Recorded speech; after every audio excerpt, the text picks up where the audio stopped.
So naglabas na nga po ng reaksyon ang Mexican legend former 4 Division World Champion Juan Manuel Marquez sa isang Mexican boxing podcast patungkol sa naging laban ng ating pambansang kamauman ni Pacquiao. Ayon kay Marquez ay lumaban daw si Barrios ng walang kumpiyansa, kung saan natakot umano ito maging agresibo. Madaming beses niya daw nakita na nasusubukan na sana nitong umatake pero bigla itong kumakambyo. Giit ni Marquez na sa palagay niya umano ay ang dahilan kung bakit nag-aalangan si Barrios sa buong laban ay dahil natatakot ito sa counter punch ni Pacquiao. Si Pacquiao daw kasi yung tipo ng fighter na kapag nagbato ka ng jab ay agad may babalik sa yung counter.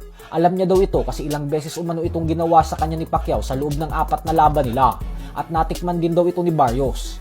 Yun umano ang kinakatakutan ni Barrios sa buong laban.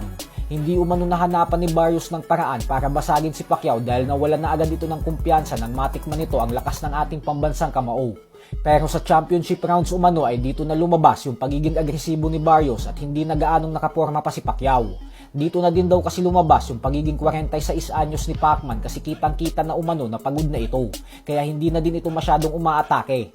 Pero ganun pa man ay napahanga daw talaga siya sa ipinakitang performance si Pacquiao dahil sa kabila ng matandang edad nito ay pinatunayan daw ni Pacman na kaya niya pa ding makipagsabayan sa mga world champion.